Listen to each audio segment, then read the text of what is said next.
علی بھائی ایک اور جو سوال آپ سے کیا تھا وہ رہ گیا کہ حضرت امیر معاویہ رضی اللہ عنہ کو حضرت امام حسن اور اس پہ عرفان شاہ مرزی صاحب ایک مناظرہ بھی بڑا مشہور ہے، وہ میرا خیال ہے کسی مقدس، اچھا ہاں وہ میں سوال ہوں چھوڑ دو، مجھے سمجھ آ گئی. وہ آپ نے کہا تھا کہ وہ آپ نے اس میں سوال کر دیا تھا پہلے، یعنی وہ سارے معاملات کہ جانتے ہیں انہوں نے کیا. صلح حسن کیوں ہوئی تھی؟ جی ٹھیک ہے جی، تو وہ حضرت حسن کے کھاتے میں ڈال دیتے ہیں.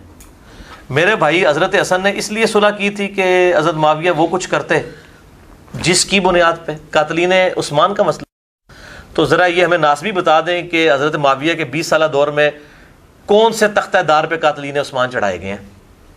ٹھیک ہے، میں یہ سمجھتا ہوں کہ حضرت حسن کی صلح جو ہے نا، یہ اگر نہ ہوتی تو حضرت حسین کی قربانی رائے کہاں جاتی، کیونکہ اس 20 سالہ دور نے بتا دیا کہ معاملات کہاں پر خراب ہوئے ہیں. حضرت حسن نے صلح کی تھی شرائط کے اوپر، وہ شرائط نہیں بتاتے. اہل سنت کی تمام جتنی معتبر تاریخ کی کتابیں ہیں، ایون حدیث کی جو شرح کی کتابیں ہیں نا، سب سے مشہور کتاب جو ہے فتح الباری ہے، صحیح بخاری کی شرح، ابن حجر اسقلانی، المتوفی 852 ہجری. یہ میں نے 72 حدیثوں میں بھی ڈالا ہے. ایڈا بم چھوڑ دیتا ہے نا ناسمیاں ہوتے، یہ قیامت تک روون گے. اس میں سب کچھ ڈالا ہوا ہے میں نے. صلح حسن والی حدیث بخاری سے ڈالی ہے 7109. آپ صلی اللہ علیہ وسلم نے فرمایا تھا یہ میرا بیٹا سید ہے، گود میں اٹھا کے. اس کی وجہ سے مسلمانوں کے 2 گروہوں میں صلح ہوگی، اس کی وجہ سے. تو یہ تو نہیں کہا کہ معاویہ کی وجہ سے صلح ہوگی. قربانی کس نے دی؟ حسن ابن علی نے. اس کی وجہ سے صلح، یہ قربانی کرے گا، اپنی مسند چھوڑ دے گا جس پہ امت نے چنا تھا. تو انہوں نے صلح کی، اس کے ساتھ شرائط 7109 نمبر حدیث بخاری فتح الباری میں اس کی آپ پڑھ لیں، وہ ساری شرائط تھیں. اور کئی شرائط ہیں، موٹی موٹی شرائط میں نے اس میں لکھی ہیں. الاستیاب ابن عبد البر کی کتاب میں موجود ہے. الاصابہ ابن حجر اسقلانی کی 8000 صحابہ کی جو اسد الغابہ کی انہوں نے شرح لکھی ہے الاصابہ، اس میں موجود ہے. البدایہ والنہایہ ابن کثیر میں موجود ہے. اور فتح الباری میں اسی حدیث 7109 کے تحت جس میں کہتے ہیں جی حسن نے پیسے لے کے صلح کی ہے، وہ الفاظ تو پڑھیں کہ انہوں نے کس طرح، انہوں نے پورے الفاظ اس پہ کلیئر کیا. بھی ٹائم نہیں جس کو شوق ہے یہ پڑھیں. پیسے لے کے صلح کی ہے، وہ تو انہوں نے ساری کے سارے معاملات کو پوائنٹ آؤٹ کیا ہے کہ اس وقت کیا ہو رہا تھا، کس طریقے سے گورنر جو ہے وہ خریدے جا رہے تھے.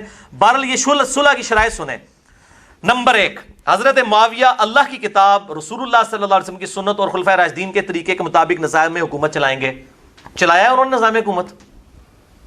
اللہ کی کتاب کے مطابق چلایا؟ صحیح مسلم میں پڑھ کے سنا دیتا ہوں. آپ تو یہ کریٹیکل حدیث ہے نا، لہٰذا میں مسلم سے سناتا ہوں کہ اللہ کی کتاب کے مطابق چلا ہے کہ نہیں. صحیح مسلم 4776. عمر بن عاص کو آ کے ایک بندہ کہتا ہے، بڑی لمبی حدیث ہے، کہ آپ ہمیں اطاعت امیر کے اوپر حدیثیں سناتے ہیں اور آپ کے چچا کا لڑکا معاویہ جو ہمارا حکمران ہے، یہ تو ہمیں کہتا ہے کہ ہم لوگوں کو ناحق قتل کریں اور لوگوں کا مال ناحق طریقے سے ہڑپ کریں. جبکہ اللہ تعالیٰ سورۃ النساء کی آیت نمبر 29 میں کہتا ہے کہ اے ایمان والو، لوگوں کا مال ناحق طریقے سے ہڑپ مت کرو اور ایک دوسرے کو قتل مت کرو. اب بتائیے ہم اللہ کی مانیں یا معاویہ کی مانیں؟ یہ صحیح مسلم ہے سنابلی صاحب، یہ جھوٹی تاریخ نہیں ہے حکمران نے لکھوائی ہوئی. صلاح الدین یوسف صاحب کے لیے بھی ہے 4776 صحیح مسلم. تو عمر بن عاص نے بھی سر جھکا لیا، خاموش ہو گئے تھوڑی دیر کے لیے. پھر کہا جی معاویہ کی اطاعت کرو اللہ کی اطاعت کے اندر، اور جس میں وہ اللہ کی اطاعت سے باہر ہو تم اس کی نافرمانی کرو. تو یہ پہلی شرط کا میں نے آپ کو انجام بتا دیا ہے کہ جی کتاب اللہ اور سنت کے مطابق، کتاب اللہ کے مطابق عمل ہوا. اچھا جی، دوسرا، اپنے بعد کسی کو جانشین مقرر نہیں کریں گے اور امت کو خلیفہ کے لیے انتخاب کو شورا پہ چھوڑیں گے. یہ بھی خلفائے راشدین کی سنت تھی، چھوڑی. بخاری اٹھا کے دیکھ لیں کہ اپنی زندگی میں تلوار کی زور کے اوپر اور زبردستی جو ہے وہ بیعت لینا شروع کر دی. صحیح بخاری 4827 نمبر حدیث ہے. مروان بن حکم نے کہا کہ امیر المومنین معاویہ بن ابی سفیان کو اللہ تعالیٰ نے یہ بات سجھائی ہے امت کے وسیع تر مفاد میں، وہ چاہتے ہیں اپنے بعد اپنے بیٹے کو خلیفہ نامزد کرتے ہیں. اور حاکم میں اور سنن نسائی الکبریٰ میں موجود ہے جس طرح کہ ابوبکر نے عمر کو کر دیا تھا. دیکھو عمر بیٹے تھے ابوبکر کے. یہ پوری روایتیں میں پھر اور پاسے ٹور پاؤں گا، جس کو شوق ہے یہ پڑھیں. میں نے اس میں یہ ساری روایتیں لکھی ہیں میرے بھائیوں، ساری کی ساری روایتیں. تو یہ ان لوگوں نے دھوکہ دیا ہے، اور یہ کوئی انہوں نے پھر شورا کے اوپر نہیں چھوڑا، زبردستی جو ہے وہ امت کے اوپر وہ سب کی ساری چیزیں جو ہیں وہ مسلط ہو گئیں. اس کے بعد سنیں تیسری شرط، سیدنا علی کی جماعت کے لوگ جو صلح کے بعد ہتھیار ڈال چکے ہیں. یہاں پہ بھی پیپلز پارٹی کی حکومت آتی ہے، مسلم لیگ کے لوگ فارغ، مسلم کی حکومت آئی پیپلز پارٹی کے لوگ فارغ. انہوں نے کہا اور ساڑھے لوگوں نے تو ان سے انتقامی کارروائی نہ کی جائے. انتقامی کارروائیوں کی ایک پوری داستان ہے. اس سے بڑا کیا انتقام ہے کہ دور میں لعنت کی جائے صحابہ کرام پر، ممبروں پہ، سیدنا علی پر، نعوذ باللہ۔ اور چوتھا کہ آل محمد کے لیے خمس، جو مال غنیمت میں سے، مال فے میں سے حصہ جو اللہ نے قرآن میں مقرر کیا ہے سورۃ الانفال کے اندر، وہ آل محمد کو ملے۔ کہتے ہیں وظیفہ لگ گیا تھا حضرت حسن کا، وہ وظیفہ پائی معاویہ نے نہیں لایا، وہ اللہ نے لایا ہوا ہے، اہل بیت دا۔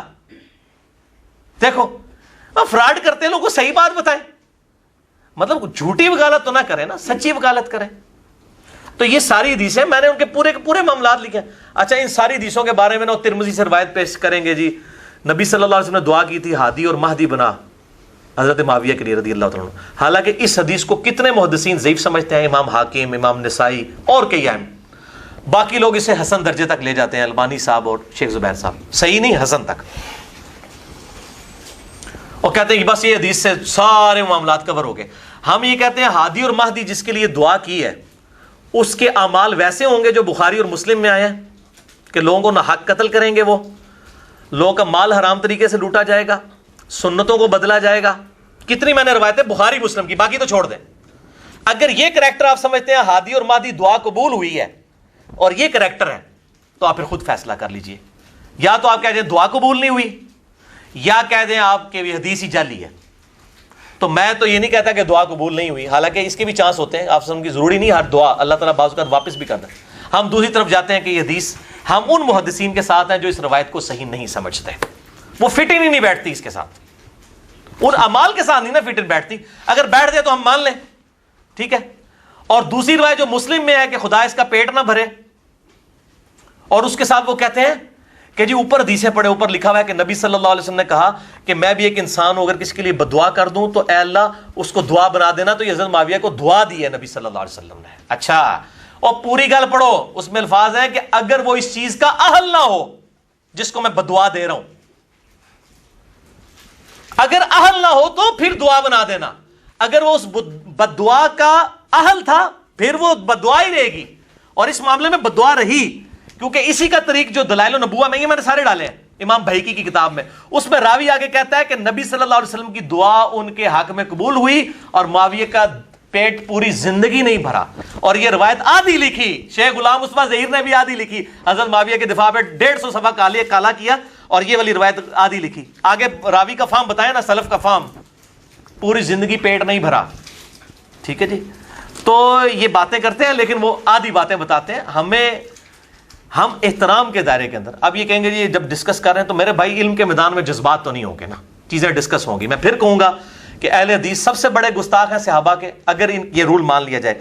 یہ ہر ممبر پہ کہتے ہیں کہ حج تمتع پہ پابندی لگی، حضرت ابن عمر نے مخالفت کی، اور ان کا میرے باپ پہ تو شریعت نازل نہیں ہوئی ہے، اور طلاق کے مسئلے میں تو بڑی گستاخی کرتے ہیں حضرت عمر کے معاملے میں۔ تو ہم ہی کہتے ہیں حضرت عمر کی غلطیاں کیوں آپ بیان کرتے ہیں؟